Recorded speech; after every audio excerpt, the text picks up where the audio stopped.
네, 안녕하세요. 예, 저는 임지선이라고 하고 서울에서 워크숍 림이라는 작은 스튜디오를 운영하고 있고 현재 고려대학교 건축학과에서 3학년 스튜디오를 티칭하고 있어요.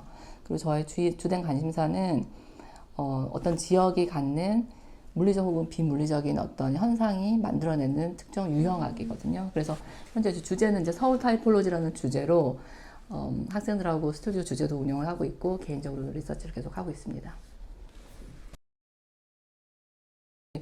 제가 한 2년 전쯤에 스튜디오 주제로 학교의 유형학을 했었거든요. 근데 이제 학교라는 게 사실은 그 지금 대학생들은 인생의 한 70%, 80% 이상을 현재도 보내고 있는 공간이 장소잖아요. 어려운 주제라고 생각을 했는데 학생들은 굉장히 적극적으로 그러니까 학교라는 건축물, 공간, 뭐 장소, 기억 모든 경험들을 다 굉장히 적극적으로 재밌게 작업을 하더라고요. 그래서 어떻게 보면은 이 프로젝트 참여하는 학생들, 또 튜터들, 관람자들 모두 학교를 다닌 적이 있으니 어떻게 보면 모두가 공감할 수 있는 굉장히 좋은 주제라고 생각을 했고 또 스튜디오 그 주제 경험에서도 그때 굉장히 좋은 작업들이 많이 나왔었어요. 네, 그래서 어떻게 보면 이제 학교라는 주제를 봤을 때 어떻게 보면 되게 거대하지만 또 굉장히 실험적인 것들이 많이 나올 수 있겠다는 생각이 들었고 그리고 저는 이제 초대해 주셔서 너무 감사하는 마음으로 응하게 되었습니다. 네, 사실 이제 뭐 사람 간의 관계를 만들어내는 공간이라는 거는 어떻게 보면 굉장히 이제 추상적인인데 제가 이제 학교 그때 스튜디오를 하면서 느꼈던 게 뭐냐면 한국의 학교라는 공간, 그 건축이 굉장히 바뀌질 않았어요. 어떻게 보면 거의 전후에 찍어내듯이 만들던 학교에서 크게 진화하지 않았죠. 하지만 그 학교를 둘러싼 많은 사회, 문화적, 경제적으로는 변화가 있었는데 학교만 변하지 않았고 또 그 변하지 않는 구조물에서 학생들은 거기서 성장을 하잖아요. 근데 이제 그러면서 어떤 그 공간에 있었던 학생들이나 이제 그 졸업한 사람들은 지나고 보면 거기서 맺은 관계들이 거의 인생의 많은 부분을 형성하고 있잖아요.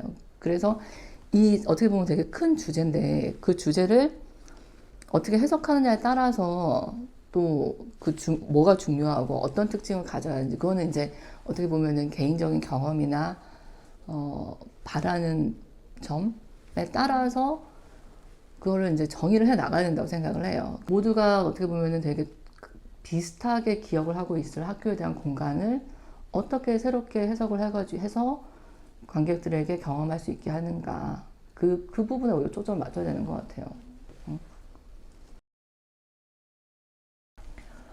네, 그러니까 학교라는 어떤 주제로 할 때, 그리고 이제 파빌리온을 생각해 보면 학교는 굉장히 큰 공간이잖아요. 막 학급이 막 몇십 학급이 있고 학생도 전교생도 막 몇천 명이 되는 경우도 있고 거기서 어떤 경험이나 기억, 장소의 어떤 특징을 파빌리온으로 가지고 올 때는 굉장히 특정한 어떤 부분을 주제로 삼아서 가져와야 된다고 생각을 해요. 왜냐하면 그 모든 이야기를 다 가져올 수 없으니까.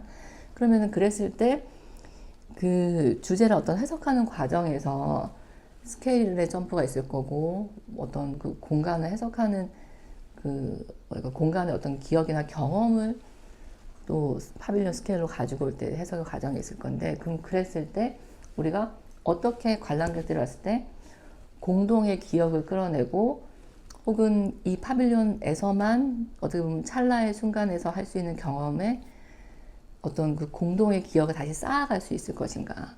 그러면은 어떻게 보면 당장은 유대감이 없을지라도 나중에 돌아봤을 때 아 파빌리온 갔더니 내가 학교에서 어떤 복도에 혼자 서 있었던 경험이 떠올랐어. 근데 그런 것들이 관람객들의 어떤 점처럼 분포가 돼서 유대감처럼 쌓일 수 있는 거죠. 그래서 그런 부분들을 좀 생각해 보면 어떨까. 그 특정 감각이라든지 특정 기억이라든지 그런 것들이 나중에 다시 어떤 그 집단의 기억, 집단의 경험으로 해석될 수 있으면 그런 것들을 고려해야 될 것 같다는 생각. 굉장히 많은 이슈들이 있을 때 무엇에 집중하고 또 무엇을 뺄 것인가. 그러니까 전략을 어떻게 세우고 그 전략을 어떻게 가장 좋은 방법으로 가장 효과적인 방법을 보여줄 것인가. 결국은 이제 주제가 있으면 그걸 해석하는 과정에서 얼마나 챌린지하는가. 그리고 이제 파빌리온이라는 거는 사실 그 사람이 들어가서 사는 것도 아니고 뭐 생활하는 것도 아니고 그렇기 때문에 훨씬 자유롭게 실험을 할 수가 있어요. 그 파빌리온이라는 그 템포러리 스트럭처라는 그 특성상 훨씬 더 자유롭게 실험을 할 수 있거든요. 그러면은 그 짧은 기간에 이 작은 어떤 일정한 스케일의 파빌리온을 할 때 얼마나 그 가능성을 푸시하는가 그런 부분을 좀 중점적으로 보지 않을까 싶네요. 그리고 결국은 또 아무리 작더라도 팀워크잖아요.